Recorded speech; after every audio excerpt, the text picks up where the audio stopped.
Hello everyone, कैसे हैं आप सब लोग। मैं सुनीता, मेरे यूट्यूब चैनल पर आपका स्वागत है। आज का टॉपिक है हमारा अधिगम के सिद्धांत, जो कि हमारा यूजीसी नेट एजुकेशन का यूनिट 3 में हमारा टॉपिक है अधिगम के सिद्धांत एवं अधिगम के नियम। आज हम बात करेंगे अधिगम के सिद्धांत, क्योंकि एक बहुत ही महत्वपूर्ण टॉपिक है और इसलिए इसके जो वीडियो है मैं 2 पार्ट्स में बनाऊंगी और सेकंड पार्ट जो है आपका कल मैं अपलोड करूंगी अधिगम के नियम। तो वीडियो को पूरा देखिएगा। चलिए स्टार्ट करते हैं। अधिगम क्या है? अधिगम के कुछ महत्वपूर्ण सिद्धांत हैं। अधिगम हम लोगों ने साइकोलॉजी में पढ़ा होगा। तो अधिगम के कुछ प्रमुख सिद्धांत कौन कौन से हैं और किस किस ने दिए हैं, तो उनके बारे में आज हम जानेंगे। तो सबसे पहला हमारा सिद्धांत है संयोजनवाद या संबंधवाद, या फिर इसको कहा जाएगा प्रयास एवं भूल का सिद्धांत, जो कि 1968 में थॉर्नडाइट द्वारा दिया गया था। थॉर्नडाइट ने जो है काफी प्रयोग किए थे और उसमें बताया गया था कि जैसे कि पशु और मनुष्य दोनों ही प्रयास द्वारा सीखते हैं, है ना। तो उसने जो है पहले पशुओं पर फिर मनुष्यों पर इस तरीके से प्रयोग किए गए थे। तो ये ज्ञान दिया गया था कि मनुष्य जो है या फिर पशु हो प्रयास द्वारा ही सीखते हैं और गलती द्वारा ही आगे सीखते हैं। तो वही क्या होता है, एक अधिगम होता है। तो यहाँ पर जो है बताया गया है, इसके कुछ शैक्षिक महत्व बताए गए हैं। कौन सा? सबसे पहला है हमारा सरल से कठिन की ओर। यहाँ पर उन बच्चों के लिए ये माना गया है कि कुछ सरलता से कुछ चीजें कुछ बच्चों को या फिर किसी व्यक्ति को उस तरीके से सिखाना होता है कि जैसे कि हमें किसी चीज का ज्ञान नहीं है, अब हम अचानक से उस चीज को सीखना चाह रहे हैं, तो हम अचानक से उसको कठिन तरीके से नहीं सीख सकते ना। उसको सिखाने का तरीका क्या होगा, हम पहले सरल से कठिन की ओर उसको ले जाएंगे। तो यहाँ पे जो पिछड़े बालक होते हैं या फिर जिनको सीखने में परेशानी आती है, ये विधि उनके लिए बहुत लाभदायक होती है, क्योंकि उनको जो है वह विधि जो है सरल से कठिनता की ओर ले जाया जाता है। इसमें जो प्रतिभावान बालक जो होते हैं वो इसमें ज्यादा रुचि नहीं लेते और उसमें इस विधि में उनको जो है ज्यादा कुछ लाभ भी नहीं होता है। दूसरा इसका शैक्षिक महत्व है आपका कौशलों को सीखना। किसी भी बच्चे को अलग तरीके के कौशलों का इसमें विकास करना, है ना। थर्ड है हमारा अभ्यास द्वारा सीखना। किसी भी चीज को या फिर किसी बच्चे को हमें अगर कुछ सिखाना है तो हम अभ्यास द्वारा सीखेंगे। किसी भी कार्य को अभ्यास द्वारा, यानी कि खुद से करके उस चीज को सीखना, उसका अभ्यास करना, उसके द्वारा सीखना। फिर है हमारा प्रेरणा पर बल। देखिए, अगर हम प्रेरित होते हैं किसी भी कार्य को करने के लिए, अगर हमारे अंदर प्रेरणा है किसी भी काम को करने के लिए, तो हम उस काम को करने की कोशिश करेंगे, यानी कि प्रयास करेंगे, गलती करेंगे, लेकिन हम उस प्रेरणा के द्वारा उसको सीख लेंगे। तो ये जो सिद्धांत है वो जो है प्रेरणा पर भी बल देता है। नेक्स्ट है हमारा सूझबूझ द्वारा सीखना। बहुत से कार्य ऐसे होते हैं जिनको हम सूझबूझ द्वारा सीखते हैं, यानी कि कोई भी कार्य हमारे दिया जाए जिसे हम नहीं आ रहा, उसमें हम अपने आइडिया लगाते हैं, उसमें सोच विचार करते हैं, तो हम अपनी सूझबूझ के द्वारा भी बहुत से काम को सीखते हैं। तो इस सिद्धांत के द्वारा बताया गया है। दोहराना, किसी भी चीज को, यानी कि किसी भी कोई भी कार्य अगर हमें करना है तो हम उसको बार बार दोहरा रहे हैं, जैसे कि हमें कोई चीज लर्न करनी होती है तो हम उसको क्या करते हैं, बार बार रिवीजन करते हैं, बार बार उसको दोहराते हैं, तो वो क्या होता है, हमारा याद हो जाता है। तो बार बार दोहराना या फिर आदतों का आधार। किसी भी चीज को जब हम बार बार दोहराते हैं, उसी चीज को बार बार दोहराते हैं, तो वो एक तरीके से हमारी आगे चलकर एक आदत बन जाती है, तो वह एक आदत का आधार हो जाती है। तो इस सिद्धांत के कुछ शैक्षिक महत्व थे। कौन कौन से थे? देखिए, सरल से कठिन की ओर, कौशलों का सीखना, अभ्यास द्वारा सीखना, प्रेरणा पर बल, सूझबूझ द्वारा सीखना, दोहराना और आदतों का आधार। दूसरा पॉइंट हमारा सिद्धांत आता है अंतर्दृष्टि द्वारा सीखने का सिद्धांत। अंतर्दृष्टि का सिद्धांत जो है कोहलर ने दिया था और कोहलर ने जो था बताया कि अंतर्दृष्टि का महत्व, यानी कि अंतर्दृष्टि का अर्थ क्या है। तो उन्होंने बताया कि समस्या के सभी पक्षों को गंभीरता से देखना।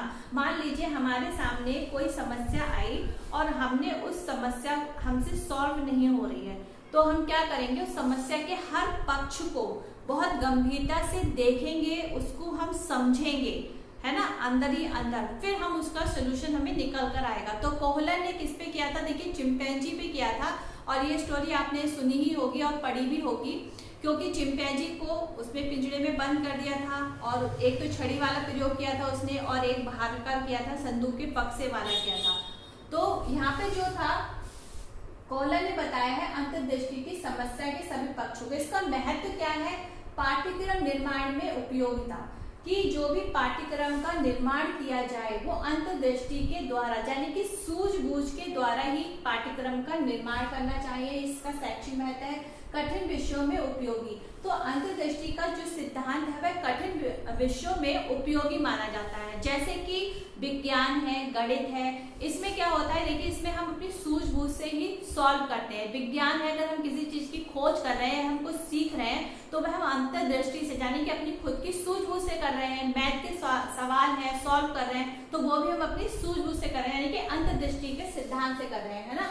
दूसरा हमारी बौद्धिक शक्तियों के विकास में सहायता करता है। ये वैज्ञानिक खोजों के लिए भी उपयोगी है। तो वैज्ञानिक यानी कि विज्ञान से रिलेटेड जो भी खोजें होती हैं वो सब कैसे होती है? अंतर्दृष्टि के सिद्धांत से ही होती है।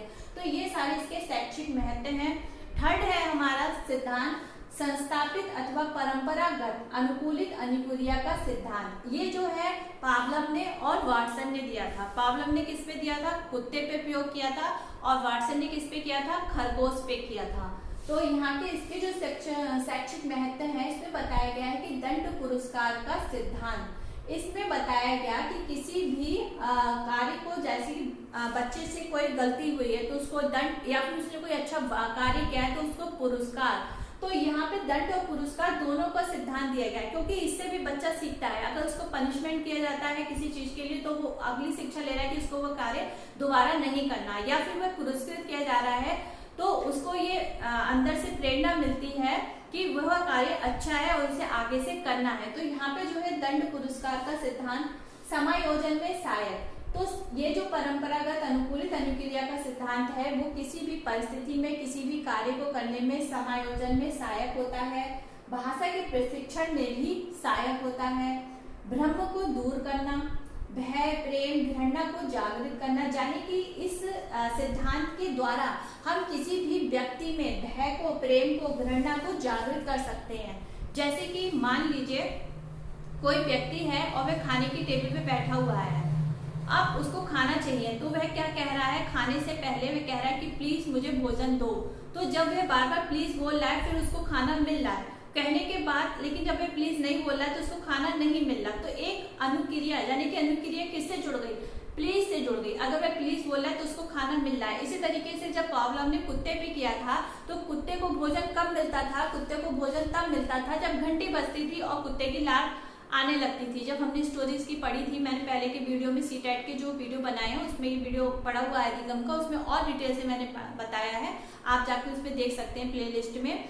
तो उसमें जो था कुत्ते को जब घंटी की आवाज आती थी तो कुत्ते को ये लगता था कि अब भोजन मिलेगा, तो उसकी अनुक्रिया जो थी वो घंटी से जुड़ गई थी और उसकी लार टपकने लगती थी। एक बात क्या था कि घंटी बजती ही नहीं थी फिर भी उसकी लार आ जाती थी। क्यों? क्योंकि वह अनुक्रिया जुड़ गई थी। तो यहाँ पर जो बताया गया किसी भी कार्य को करने के लिए, किसी भी अनुक्रिया को करने के लिए हम किसी भी व्यक्ति में भय का, प्रेम का, घृणा का ये जो भाव है उसको हम जागृत कर सकते हैं इस सिद्धांत के द्वारा। दूसरा जो है दृश्य श्रव्य सामग्री का प्रयोग शैक्षिक महत्व में, यानी कि इसको हम दृश्य श्रव्य सामग्री द्वारा भी इसका प्रयोग कर सकते हैं। लास्ट हमारा सिद्धांत है सक्रिय अनुबंधन का सिद्धांत। सक्रिय अनुबंधन का सिद्धांत किसने दिया है? ये स्कर्नर ने दिया है और इन्होंने कहा है कि सक्रिय अनुबंधन का आधार क्या है? पुनः बलन है। क्या है? पुनः बलन। पुनः बलन पर जोर किसने दिया है? स्कर्नर ने दिया है। इनके इस सिद्धांत का शैक्षिक महत्व क्या है? वो है पुनः बलन का महत्व। स्कर्नर जो है पुनः बलन को महत्व देते हैं कि किसी भी कार्य का बार बार पुनः बलन होना, बार बार उसको दोहराना, उसी से बच्चा जो है सक्रिय अनुबंधन होता है, व्यवहार को स्वरूप प्रदान करता है। जब हम कोई कार्य बार बार दोहराते हैं, बार बार करते हैं तो वो कहीं ना कहीं हमारे व्यवहार में, हमारी आदत में आ जाता है।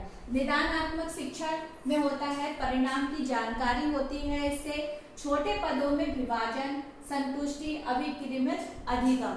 तो ये सारे इसके शैक्षिक महत्व थे। तो सबसे पॉइंट के आपके 4 सिद्धांत बताए गए हैं। कौन कौन से हैं?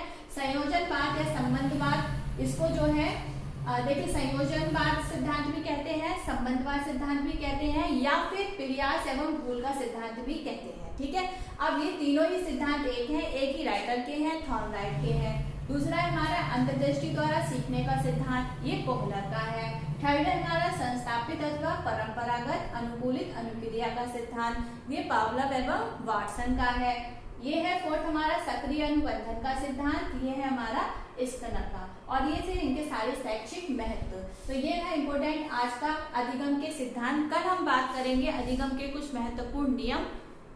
तो वीडियो को कल भी देखिएगा, और अगर ये भी वीडियो अच्छा लगा हो तो लाइक करना, सब्सक्राइब करना, और मुझे कमेंट बॉक्स में बता दिया करो कि भाई वीडियो कैसा लगा, और वीडियो को शेयर भी कर देना। तब तक के लिए कल मिलते हैं नेक्स्ट वीडियो के साथ, तब तक के लिए बाय बाय।